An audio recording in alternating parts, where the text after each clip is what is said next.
Coming up on today's show, with more and more Big Ten teams making cases for the NCAA Tournament, this weekend basketball means a whole lot. We'll preview it for you right here on Locked On Big Ten.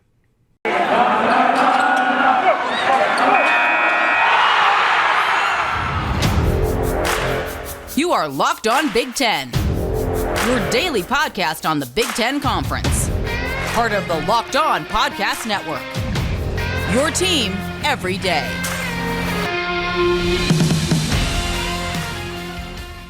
Welcome into Locked On Big Ten, your place to go for everything that you need to know going on in Big Ten sports every single weekday. Coming up on today's show, we got a big weekend of Big Ten basketball coming up, as every weekend is down the stretch here in the conference. Right now, there are maybe even 9 Big Ten tournament teams out there. We'll talk about that in just a second. But it's going to be a really interesting case to make down the stretch here to see how many of those teams can actually make it past Selection Sunday. Thanks again for making Locked On Big Ten your first listen every weekday. Let's start off by again giving you all the scores and looking ahead to the weekend of games here in the Big Ten. Only a couple of men's basketball games to tell you about from yesterday. Michigan was facing off against Iowa in the biggest game of the evening. The Wolverines picked up a needed win on the road, 84-79, the final score, and it helps their tournament case, which again we'll get to in just a moment. The only other game of the night was Minnesota on the road facing off against Penn State, and the Gophers did not look good against the Nittany Lions. The final score 67-46. Minnesota's now scored 46 and 45 against Michigan in their last 2 games. Ben Johnson's squad hitting a bit of a snag at the end of the season here. Looking forward to the weekend, only one game on the Big Ten schedule here on the Friday. Maryland is on the road at Nebraska, but a couple of good ones here on Saturday. Number 12 Illinois is at number 19 Michigan State. That'll be the biggest game of the weekend in the Big Ten. But another good one in Iowa on the road at Ohio State, the number 18 team in the country. Hawkeyes just coming off that loss to Michigan last night. They'll be looking for a bounce-back win on Saturday. Also, Minnesota's back in action trying to figure out what's going on with its offense at home against Northwestern on Saturday, too. A couple of games on Sunday to go over as well. The good one is Michigan on the road at Wisconsin in Madison to face off against the 20-5, number 15 team in the nation, Badgers. And also, Purdue is at home against Rutgers, looking to get some revenge after the Scarlet Knights beat the Boilermakers in New Jersey earlier this season. Let's look at the weekend ahead of Big Ten basketball. We'll talk about all of it here later on in the show. But first, we got to tell you all the shakeups in the field of 68 since we last talked to you yesterday. Joe Lunardi is updating people every single day on what he believes the field to be according to his analytics and analysis. And as it stands, we gained a Big Ten team each of the last 2 days in his field. As Michigan slides in with the win over Iowa yesterday, Big Ten now has 9 teams in the field according to Joe Lunardi's bracketology. No other team in the NCAA has more than 7 teams according to his predictions. Here's how they break down.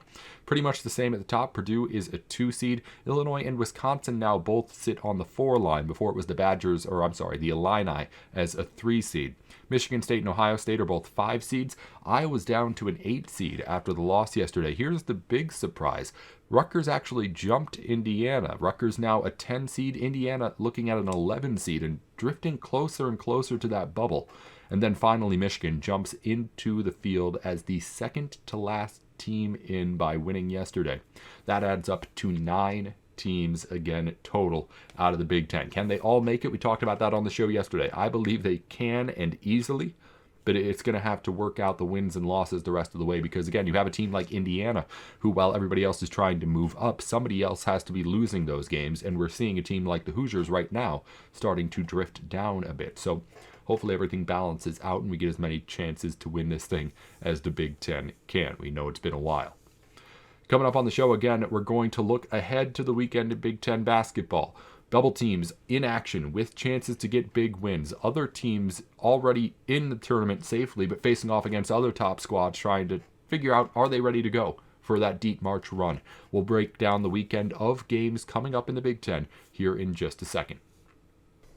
Well, football may be over this season, but basketball is, of course, in full swing for both pro and college hoops. And for all the latest odds, totals, player performance, props, or anything else that you want to put your money on, BetOnline is the place to go, the number one spot for all of your sports betting needs. BetOnline remains the best spot for your sports scores, podcasts, and news this season. And it's not just basketball, too. BetOnline.net is your source for hockey, boxing, UFC, and all sorts of Olympics coverage as well. Head to the website today and use your mobile device as well to sign up. And again, it's BetOnline, where the game starts and where you need to be going for all your online sportsbook needs. Hey, welcome back into Locked On Big Ten, and thanks for making Locked On Big Ten your first listen every weekday. I'm your host, Nate Dickinson. We're going to talk a little bit of Big Ten basketball on the weekend coming up here, because as the weekends wind down in the regular season, every single Saturday and Sunday mean that much more because, one, you just know everyone in college basketball is playing, so there's going to be good games out there to be viewed. Let's start with the biggest game of the weekend, at least in my opinion. It's number 12, I don't know why I lost that for a second, Illinois facing off against number 19, Michigan State, on Saturday in Michigan. This one, I think, biggest game of the weekend, one, because these teams already played once before, and I don't feel like we got a very good feel of what this matchup really is. Illinois won it by one without Kofi Cockburn, which is, for a lot of people, I'm sure, plenty for you to say, okay, well, Illinois is a better team. They didn't have their star and were still able to beat what's supposed to be a really good Michigan State team. No brainer. But when you were watching that game, if you watched that game back then, you'll remember Illinois jumped out to a huge lead early, and Michigan State had to spend a lot of its time just really trying to claw back into things. It wasn't until very late after the comeback had been done that the Spartans were really able to try and get back into the way they wanted to play that basketball game.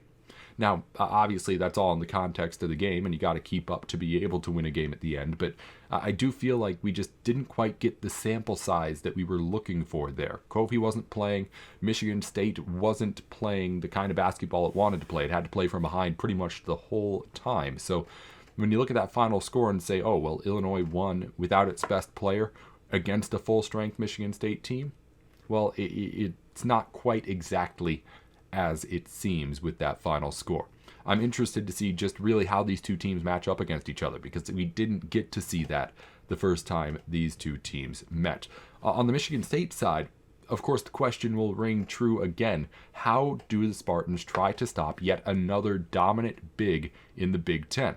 Last time we saw this, Michigan State failed to do anything against Zach Edey.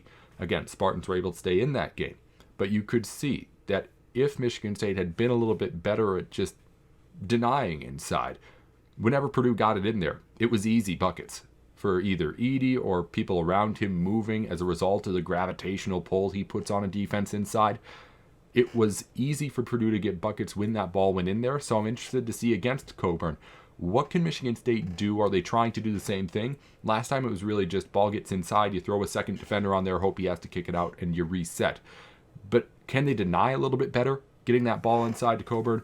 Will it be more effective, maybe, putting that double team on a guy who isn't that 7'4" kind of big that Zach Edey is? I don't know exactly, but that's kind of the biggest question still with Michigan State that needs to be answered, at least in my mind, is how do you defend against the big, physically big stars of the Big Ten and, in turn, the rest of the country when you get to that NCAA tournament at the end?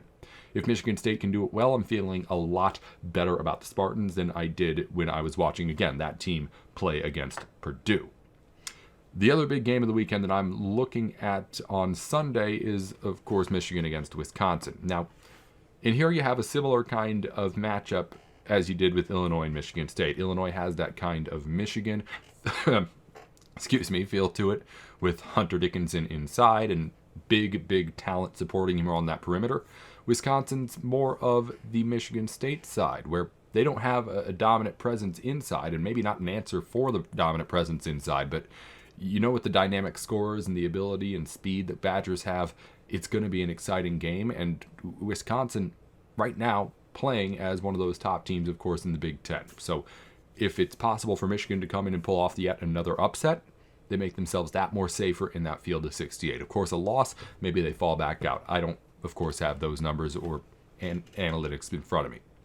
Well, we're getting around to the end of February, and while that means college basketball's heating up and everyone loves that, it also means that you may have gotten a little bit off track on that New Year's resolution. And while plenty of people are happy to do it, you end up feeling a little bit bad afterwards. So if you're trying to get back on track or have been going strong and want to make sure it stays that way, you can head on over to built.com to buy a Built Bar, where they have the protein bar that tastes like a candy bar. This thing is incredible. The numbers just don't make sense. It's 150 calories or less in each bar, while dealing with less than 5 grams of net sugars or carbs, giving you everything that you want out of the nutrition side of things, but also delivering the taste that you can't find anywhere else. As I said, these protein bars taste like candy bars. They look like a candy bar. I took it out of the packaging, and I was expecting to see a whole bunch of crunchy granola stuff, but no, 100% chocolate on every bar, and it just tastes amazing. Whatever flavor you choose, and they have tons of them coming out new all the time. You're going to find something you can get hooked on. So head on over to built.com right now. Use our promo code LOCKED15 to get 15% off your order and get started on Built Bars today. You're going to get hooked. I know it, and it's going to help you lead to not only enjoying being healthy a little bit more. The other big game, Ohio State against Iowa. Now, on paper, this looks like an easy decision for me, which is why it kind of piques my interest. Ohio State playing at home against an Iowa team that really, if you're looking at it just straight up, let's be honest, does not have the same amount of talent that Ohio State does. Keegan Murray is great, but there's a reason why this Hawkeyes team isn't as highly touted as the one that had Luka Garza last season. It was more than just him that Iowa had lost. But the Hawkeyes have been playing themselves into the tournament here. And coming off a loss against Michigan yesterday, you know they're going to be ready to try and rebound and make up for that loss with a quality win on the road right here. So I'm excited to see exactly how Iowa comes out here, and also how Ohio State responds to what is sure to be a very ready Hawkeye team as we head down the stretch. Ohio State's one of those teams where, looking down the schedule, I was thinking, all right, is this something where the Buckeyes could slip up? Is there evidence of this happening before? And aside from Ohio State losing by 2 points to Rutgers on the road a little bit ago, the Buckeyes have been really kind of flying under the radar as a team that hasn't made that kind of a big mistake yet. I mean, looking at Ohio State's schedule, just what they've had so far this season even, not just in the conference schedule, the losses are against, again, Rutgers, but then a 3-point loss to Purdue. You lose to Wisconsin. You lose big to Indiana. I guess that's the most glaring loss on the schedule, but that's still a tournament team that you're losing to. It seems like everybody else in the Big Ten, Purdue obviously has it. Michigan's had the losses even though they weren't a tournament team before. Wisconsin's lost. Illinois has been losing to teams that are not tournament teams right now. Aside from that loss to Rutgers a little bit ago, again, Ohio State doesn't have that mistake. They take care of the teams they're supposed to beat, dominating Minnesota, beating Michigan on the road just after they had come off that big win against Purdue, dominating Maryland at home, beating Minnesota handily again, dominating the non-conference schedule. It's a team where they haven't won all the games to put them at the top of the top again. They've lost to Purdue's and the Wisconsins of the world and still have some big matchups yet to come. But it seems like in a year where everybody's having slip up after slip up here in the Big Ten and the teams are really beating up on each other, Ohio State, while it has losses, again, the losses are not as glaring as some of the others in the conference. So I'm interested to see on the Ohio State side, can they continue to be that kind of an identity? And on Iowa's side, can they step up, get that bounce back win that, quite honestly, where they're at on the bubble, they still do kind of need to feel really, really safe. If you're an Iowa fan, you're feeling better. A lot better than like an Indiana fan is right now. But still not in that super safe zone that you want to be with the Wisconsins, Illinois, Purdue's, Ohio State's, Michigan State's. That's a look at the games coming up this weekend here in the Big Ten. Again, it's going to be a huge weekend of matchups for us to go over next week.